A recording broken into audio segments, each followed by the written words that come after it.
வேதாகமத்தில் இருக்கக்கூடிய இந்த யோபு எந்த வருஷம் வாழ்ந்திருப்பாரு, எப்ப இருந்தாரு அப்படின்றத பத்தி உங்களுக்கு ஏதாவது இதுல காணப்படுகிறதா? இல்லை.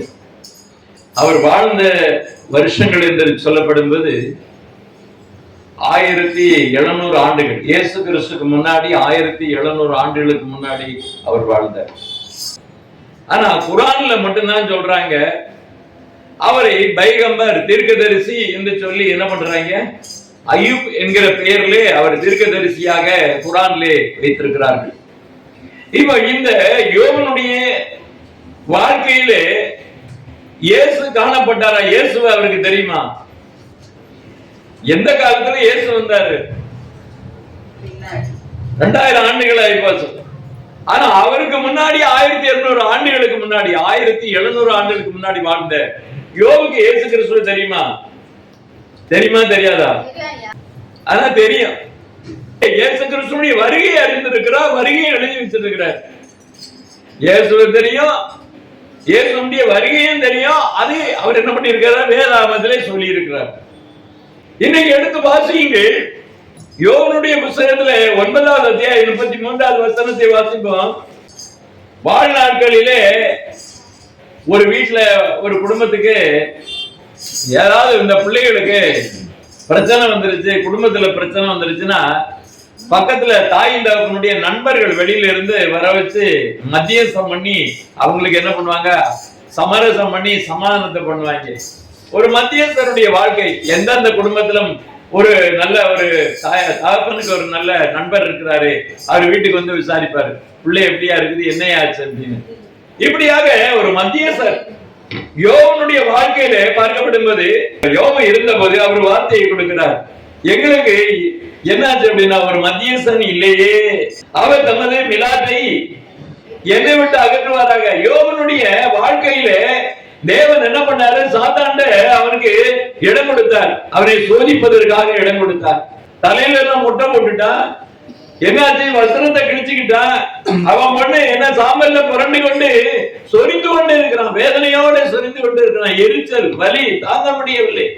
எப்படியாக அந்த வேதனையில் இருக்க முடியும்போது அவர் தமது மிலாட்டை என்னை விட்டு அகற்றுவாராக என்று சொல்லுகிறான். அவருடைய பயங்கரம் என்னை கலங்க பண்ணாது இருப்பதாக, அப்பொழுது நான் அவருக்கு பயப்படாமல் பேசுவேன். இப்பொழுதோ அப்படி செய்ய இடமில்லை, இப்பொழுது அப்படி செய்ய இடமில்லை, என்னால அவர்கிட்ட பேச முடியல என்று வேதனைப்பட்டுக் கொண்டு இருக்கிறான். ஒரு மத்தியஸ்தர் ஒருவர் இருக்கிறார் என்று சொன்னவர் யாரு? யாரு?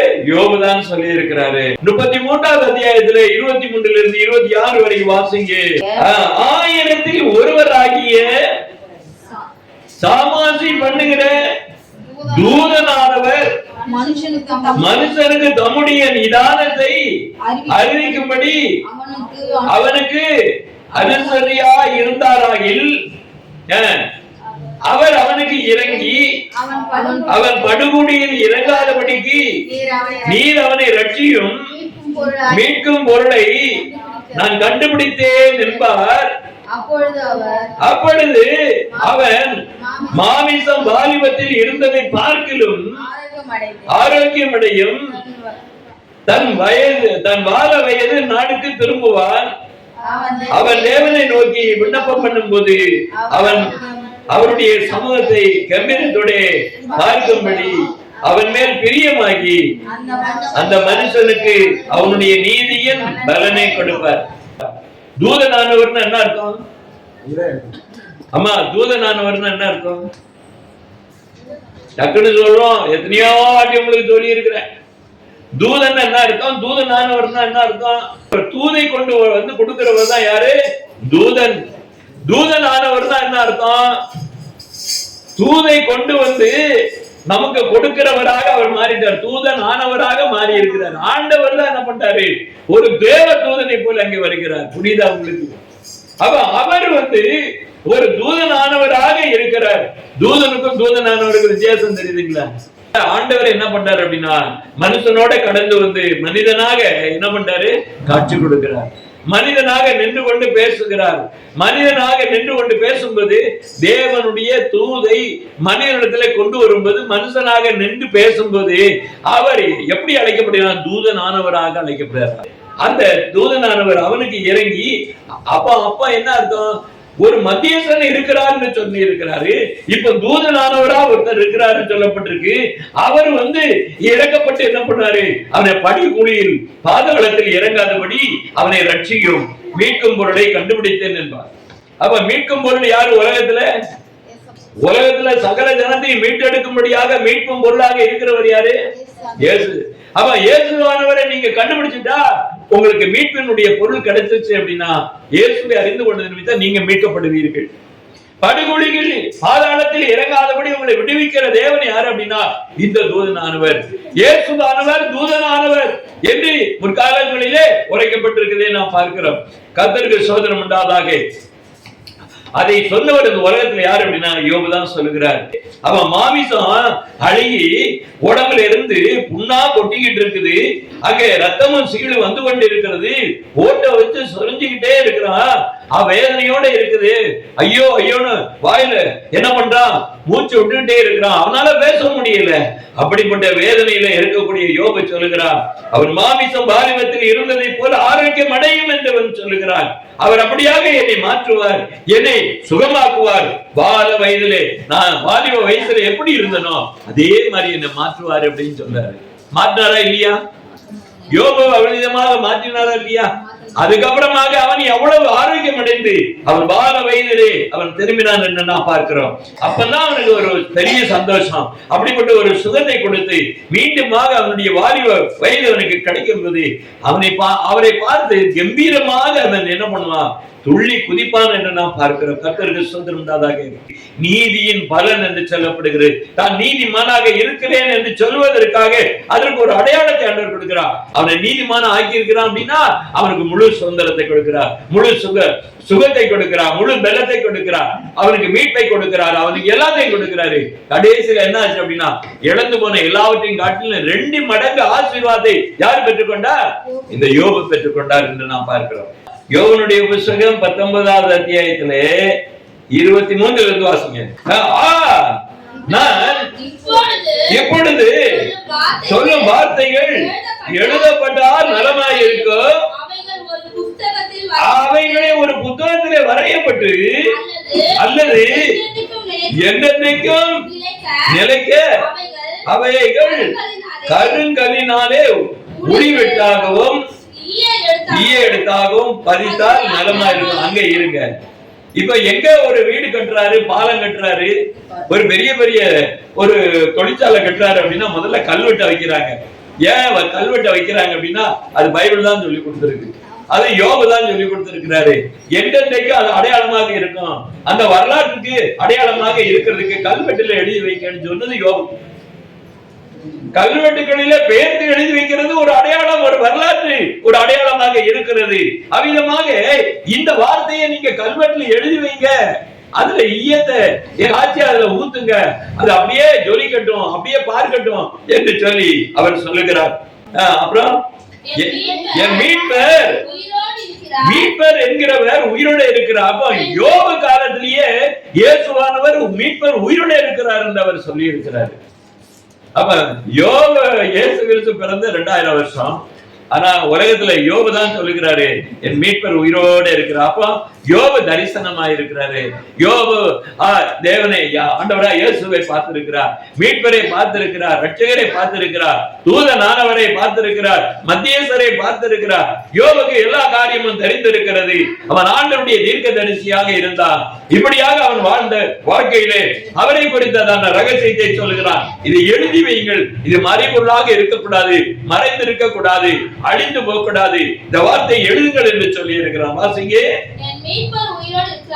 என் மீட்பர் உயிரோடு இருக்கிறார் என்றும் அவர் கடைசி நாளிலே பூமியின் மேல் நிற்பார் என்றும் அறிந்திருக்கிற. பாத்தீங்களா, கடைசி காலத்துல இந்த பூமியில நிற்பார் என்று சொல்லுகிறேன். ஒரு பெரிய யோபனுடைய அந்த ஒரு வார்த்தையை பார்க்கப்பட்டது. அவன் தேவதாசனாக தேவனுடைய தீர்க்கதரிசியாக இருந்து இயேசு கிறிஸ்துவினுடைய அடையாளத்தை வெளிப்படுத்துகிறார், இயேசு கிறிஸ்துவினுடைய வருகையை வெளிப்படுத்துகிறார். அவர் எப்படி வருவார் என்பதை காணும்படியாக சொல்கிறார் என்றால் அவர் தீர்க்கதரிசி தானே, யோபு தீர்க்கதரிசி தானே.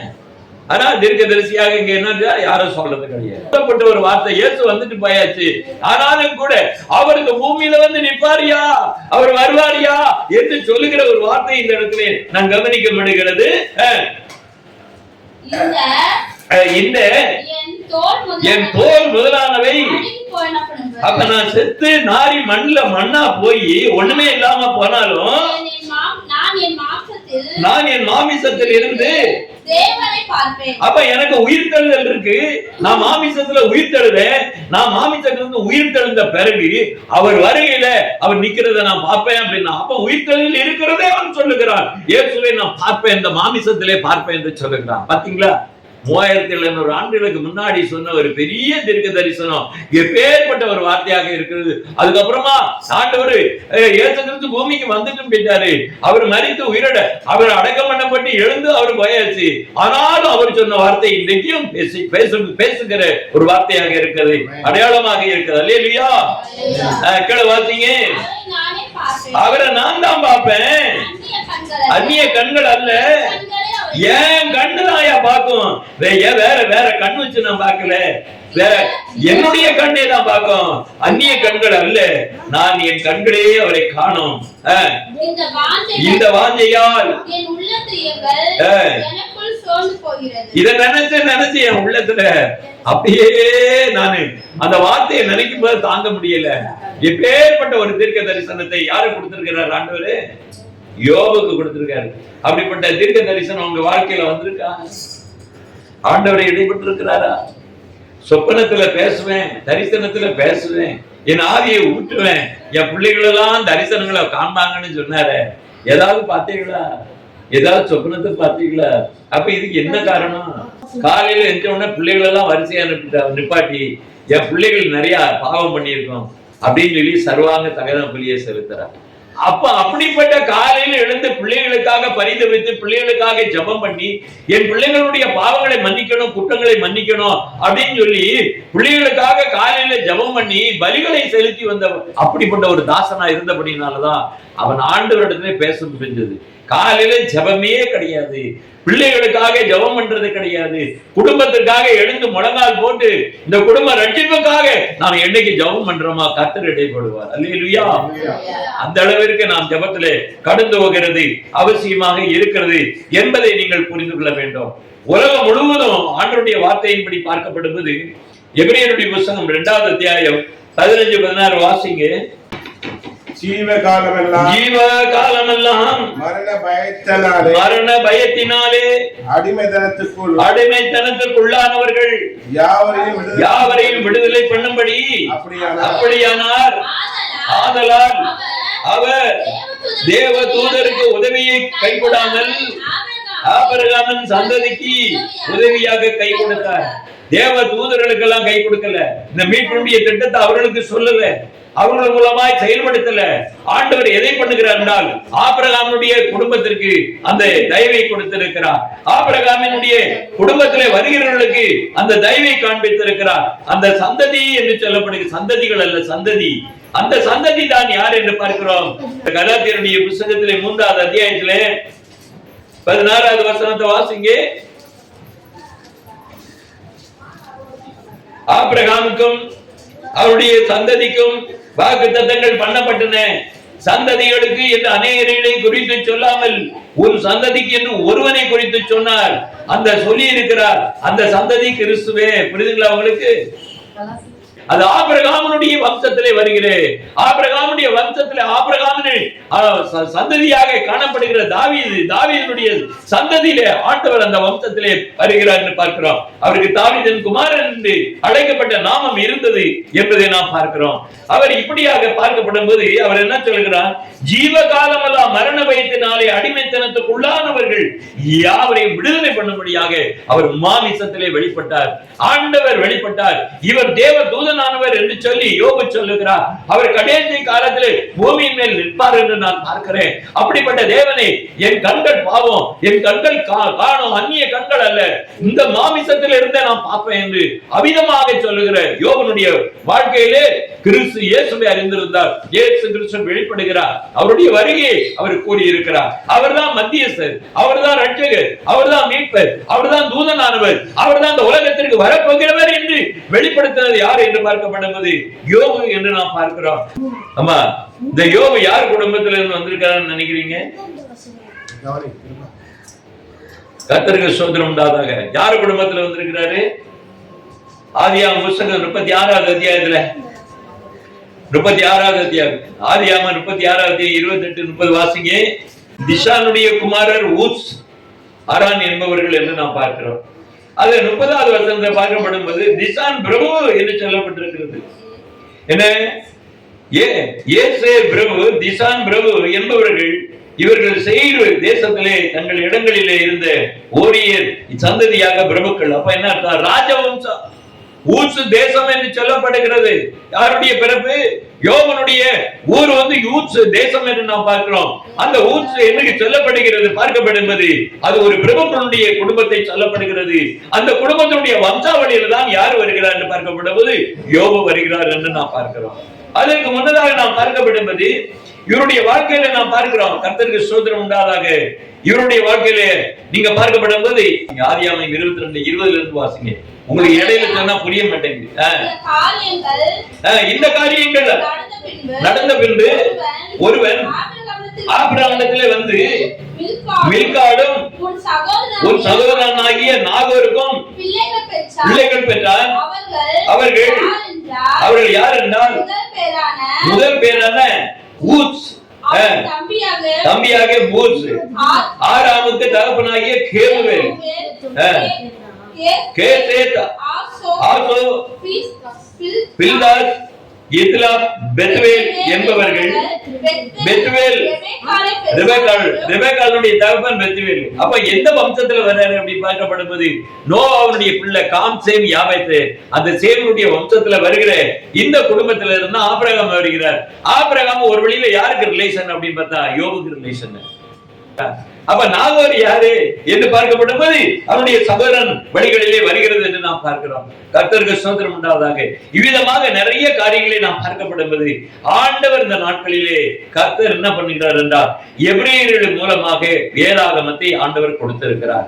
இந்த எபிரேயர்கள் என்று பார்க்கப்படும் போது எபிரேய எழுத்துக்களை முதலாவதாக முதல்ல 5 ஆகமங்கள் எழுதப்பட்டிருக்கிறது. அந்த 5 ஆகமங்கள் எழுதின அந்த எபிரேயன் தான் எதை எழுதியிருக்கணும்னா யோபனுடைய புத்தகத்தை எழுதியிருக்கணும். அவ புத்தகம் எழுதப்பட்ட காலங்கள் பார்க்கப்படும் போது 1440 ஆண்டுகள் என்று நாம் பார்க்கிறோம். அப்ப அந்த காலத்துல யார் உயிரோடு இருந்திருக்கிற ஒரு எபிரேயன் உயிரோடு இருந்திருக்கிறான்னா 5 ஆகமங்களை எழுதின மோசே தீர்க்கதரிசி இருந்திருக்கிறார். அவர் தான் வேதாகமத்தை 5 ஆகமத்தை எழுதப்படும் போது ஆண்டவர் அவருக்கு வெளிப்பாடை கொடுத்து இதை எழுதும்படியாக ஆவியானவர் அவருக்கு உதவி செய்திருக்கிறார். அது மூலமாக தான் இந்த யோபனுடைய புத்தகம் நம்ம கையில கிடைச்சது.